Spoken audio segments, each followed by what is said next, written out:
Hello friends, I am Amit. पिछले video में हमने गॉड की एट्रीब्यूट ओमनीपोटेंस को लॉजिकली एनालाइज किया था। अब इस वीडियो में हम उसकी दूसरे attribute that is perfect goodness को लॉजिकली एनालाइज करने वाले हैं और देखने वाले हैं कि क्या तर्क की कसौटी पर उसकी यह विशेषता खरी उतरती है या नहीं उतरती है। तो सबसे पहले हम इसके कंसेप्ट को समझ लेते हैं कि परफेक्ट गुडनेस का मतलब क्या होता है। परफेक्ट गुडनेस को दूसरे शब्दों में हम एब्सोल्यूट गुडनेस भी बोलेंगे। एब्सोल्यूट गुडनेस दो चीजों से मिलकर बनी होती है, एक होती है मॉरल गुडनेस और दूसरी होती है non moral goodness. Moral goodness का मतलब होता है कि व्यक्ति मॉरली हमेशा सही चीजें चुनता है, मतलब वो कभी चोरी नहीं करेगा, किसी का मर्डर नहीं करेगा और दूसरे कोई भी गलत काम नहीं करेगा। That is called moral goodness. और दूसरी विशेषता नॉन मॉरल गुडनेस, इसका मतलब होता है कि he has a good life. He has a good life मतलब कि उसके जीवन में हैप्पीनेस थी, खुशियां थी, किसी भी प्रकार की सफरिंग या इविल उसके लाइफ में नहीं थी। तो इसको बोला जाता है नॉन मॉरल गुडनेस। तो गॉड की जो गुडनेस है वो दोनों को मिलाकर बनती है, मतलब God always chooses what is right and second उसके जीवन में अपार खुशियां है, अपार सुख है। तो दोनों विशेषताओं को मिलकर नॉन मॉरल और मॉरल गुडनेस को मिलकर गॉड की गुडनेस बनती है।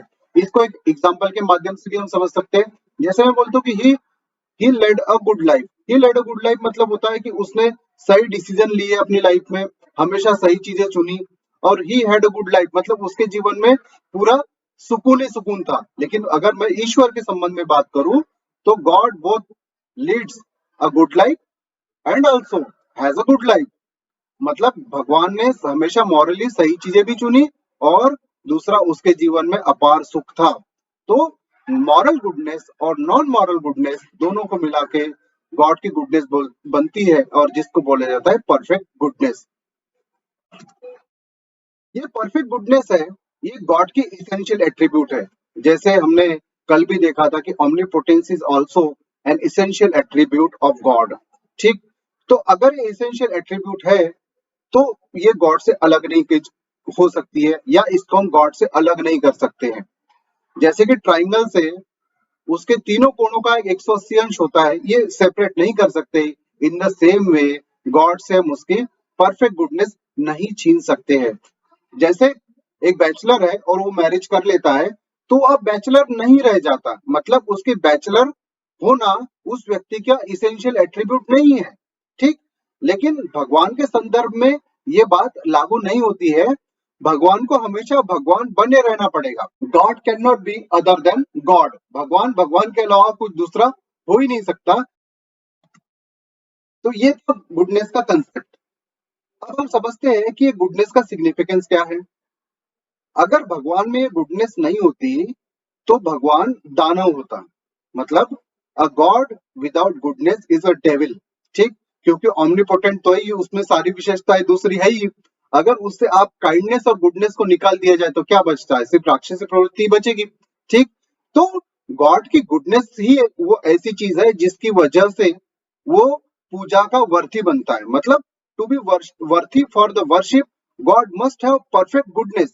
अगर भगवान केवल ओमनीपोटेंट होता और परफेक्टली गुड नहीं होता, मतलब उसने काइंडनेस नहीं होती, मॉरली वो राइट नहीं होता, तो कोई भी उसकी पूजा नहीं करता। फॉर एग्जाम्पल मान के चलिए दो पर्सन, एक 100% गुड है और दूसरा 90% गुड है। अगर आपको रिस्पेक्ट करना हो, किसी की पूजा करनी हो, तो आप किसकी पूजा करेंगे? ऑब्वियसली जो 100% करेक्ट है। इसलिए गॉड 100% करेक्ट है, इसलिए गॉड की गुडनेस उसकी उससे इसेंशियल पार्ट है, उससे अलग नहीं हो सकती। क्योंकि उस गुडनेस के बिना गॉड गॉड नहीं रहेगा और वो पूजा का वर्ती नहीं रहेगा। क्योंकि गॉड इतना अच्छा बीइंग है जो मॉरली पूरी तरीके से अच्छा है। तो जो बीइंग, जो पर्सन, जो व्यक्ति मॉरली मॉरली इतना सही है, उसका जो क्रिएशन होगा, मतलब ये वर्ल्ड होगा, तो हम ये एक्सपेक्ट कर सकते हैं कि वो भी मॉरली अच्छा होगा। ठीक है, और गॉड इस प्रकार से हम देखते हैं कि गॉड की गुडनेस जो है that is source of morality. मतलब मॉरलिटी गॉड से निकलती है। इसको बोला जाता है डिवाइन डिवाइन कमांड थ्योरी। मतलब मॉरलिटी है वो भगवान की आज्ञा से उत्पन्न हुई है। ठीक है, जैसे कोई भी लॉ है उससे लॉ मेकर का एग्जिस्टेंस प्रूव होता है। ठीक है, उसी प्रकार से अगर मोरालिटी भी एक लॉ है, इनफेलिबल लॉ है, तो उसका भी कोई ना कोई क्रिएटर या ऑथर होना चाहिए। ठीक है। अब चूंकि ह्यूमन बीइंग एकदम नॉर्मल है, उनकी विजडम लिमिटेड है, उनकी बौद्धिक क्षमता लिमिटेड है, इसलिए human being can not be the writer और क्रिएटर ऑफ मोरालिटी, क्योंकि उनका नॉलेज लिमिटेड है और वो नॉलेज के मामले में फॉलिबल है। ठीक है, लेकिन गॉड ह्यूमन अगर मोरालिटी के राइटर या क्रिएटर नहीं है, तो एक ही शख्स बचता है जो मोरालिटी को क्रिएट कर सकता है या उसका ऑथर हो सकता है, वो है भगवान। रिलीजियस स्क्रिप्चर इस बात को सपोर्ट करते हैं कि मोरालिटी का जो राइटर है वो भगवान है, या मोरालिटी का क्रिएटर जो है वो भगवान है। तो इस प्रकार से हम परफेक्ट गुडनेस के आइडिया को एनालाइज करें तो हम इस कंक्लूजन पर पहुंचते हैं कि जो मोरालिटी है वो ईश्वर से फ्लो होती है। ठीक है, लेकिन जब हम बोलते हैं कि मोरालिटी ईश्वर से फ्लो होती है, तो इसके साथ साथ उसकी परफेक्ट गुडनेस को कुछ चैलेंजेस आ जाते हैं। तो अब हम इन चैलेंजेस को देखने वाले हैं। मान के चलिए कि मोरालिटी जो है वो भगवान ने क्रिएट की है। जैसे ही हम यह बोलते हैं कि मोरालिटी ईश्वर से फ्लो होती है, तो सवाल उठता है कि भगवान कोई भी चीज को इसलिए आदेश देता है क्योंकि वो मॉरल है, या कोई भी चीज इसलिए मॉरल हो जाती है क्योंकि उसका आदेश भगवान ने दिया है। ठीक, दोनों बातें अलग अलग है, मैं इसको फिर से रिपीट कर रहा हूं। अगर हम ये कहते हैं कि मोरालिटी ईश्वर से फ्लो होती है, तो सवाल उठता है कि क्या भगवान किसी भी चीज को इसलिए आदेश देता है कि वो मॉरल है, या सिर्फ भगवान के आदेश मात्र से भी कोई चीज मॉरल हो जाती है। मतलब अगर कल किलिंग करना है, किलिंग को भगवान बोल दे कि दैट इज मॉरल, तो वो भी मॉरल हो जाएगा। तो ये इस चैलेंज में बोला गया है। ठीक है, तो अगर भगवान किसी चीज को इसलिए मॉरल बोलता है क्योंकि वो सही है, तो इसका मतलब होता है कि मॉरल लॉज जो होते हैं वो ईश्वर से अलग कहीं अस्तित्व में है। मतलब ये मॉरलिटी है और ये ईश्वर है। ईश्वर देखता है कि भाई ये मॉरलिटी है और वो चूज करता है कि मॉरलिटी जो है इसमें से हमको मनुष्यों को कौन कौन से नियम, इस मॉरल नियम इसको बताने हैं। ठीक है, तो मॉरलिटी के साथ साथ ईश्वर का अस्तित्व है, या दूसरे शब्दों में ईश्वर के साथ साथ मॉरलिटी का अस्तित्व है। ठीक है, इसका मतलब ये होता है कि ईश्वर ने अपने आप से, अपने में से मॉरलिटी क्रिएट नहीं करी, मॉरलिटी उससे सेपरेटली या इंडिपेंडेंटली एग्जिस्ट कर रही है। इसलिए ये ईश्वर के जो अस्तित्व है, जो उसकी इनफाइनेटनेस को है, उसको लिमिट करते हैं। ठीक है, मॉरल लॉ उसी तरीके से है जिस प्रकार से 2+2=4 हमेशा एग्जिस्ट करता है। ठीक, ये मैथमेटिकल लॉ की तरह है। ठीक, तो अगर ये मैथमेटिकल लॉ की तरह है मॉरल लॉ, तो ये क्या करेंगे, ईश्वर को लिमिट करेंगे। ठीक, लेकिन अगर दूसरा हम बोलते हैं कि मॉरलिटी जो है वो ईश्वर ने क्रिएट की है, तो अगर ये कहीं साबित हो जाए कि ईश्वर का अस्तित्व नहीं है, तो दुनिया में कोई भी मॉरलिटी या कोई भी मॉरल चीज नहीं बचेगी। ठीक, तो इसमें ये जो मॉरलिटी ईश्वर से फ्लो होती है उसके भी कुछ चैलेंजेस है। एक और सवाल इस पे ये उठता है कि यदि ईश्वर ने मॉरलिटी को क्रिएट किया, तो कैसे क्रिएट किया होगा। पहले जो चीजें हैं वो ना तो मॉरल रही होगी ना इमोरल रही होगी। फिर गॉड ने अपने दिमाग में सोचा होगा कि भाई मर्डर है, वो जो है इमोरल एक्ट है क्योंकि उसमें दूसरे को पीड़ा होती है। ठीक है, चोरी है, वो मॉरल नहीं है, इमोरल है। तो गॉड के सोचने से पहले वो चीजें न्यूट्रल थी। ठीक है, लेकिन जैसे ही गॉड ने सोचा कि तो वो इमोरल हो गई। ठीक है, तो गॉड ने जब सोचा तो उसने अपने रीजन का इस्तेमाल किया। ठीक है, अपने तर्क का इस्तेमाल किया।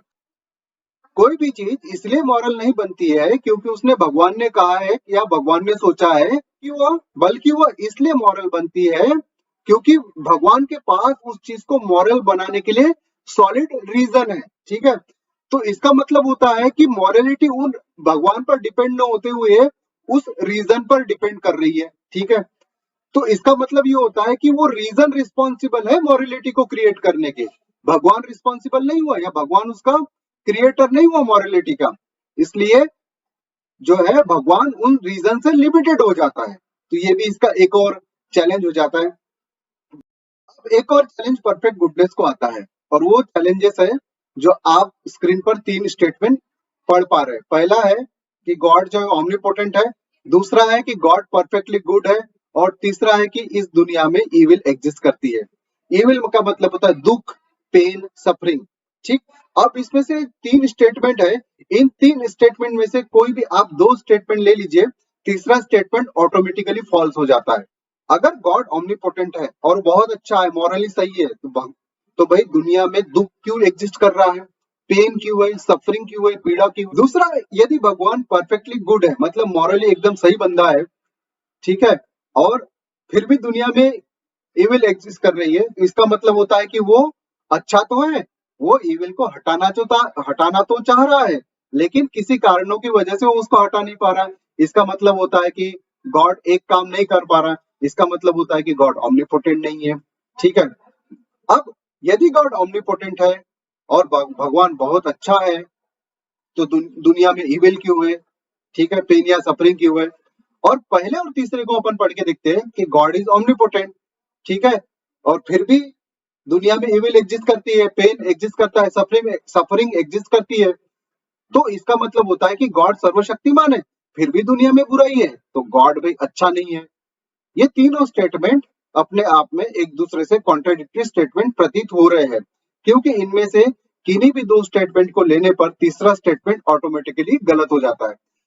तो हमने देखा कि दो चीजें भगवान की गुडनेस को चैलेंज करती है। पहला है कि अगर सोर्स ऑफ मॉरलिटी भगवान से अलग है तो उसको लिमिट करता है, और दूसरा इविल का कंसेप्ट। ये इविल का कंसेप्ट, इसको हम आने वाले वीडियो में प्रॉब्लम ऑफ इविल करके बहुत बड़ा इशू है फिलोसॉफी ऑफ रिलीजन में, और इसको हम बहुत ही डिटेल में समझने वाले हैं। अभी तो लग रहा है कि ये कुछ गड़बड़ है, लेकिन क्या थीस्ट इन बातों का जवाब दे पाएंगे, तो इनको हम सारी एट्रीब्यूट्स पढ़ने के बाद प्रॉब्लम ऑफ इविल की समस्या है उसको भी हम डिस्कस करेंगे, और अच्छे से डिस्कस करेंगे। ठीक है, तो आज के वीडियो में फिलहाल इतना ही। अगर आपको वीडियो पसंद आता है तो लाइक, शेयर और सब्सक्राइब करिए, और तब तक फिलोसॉफी को पढ़ते रहिए और एंजॉय करते रहिए। Thank you so much.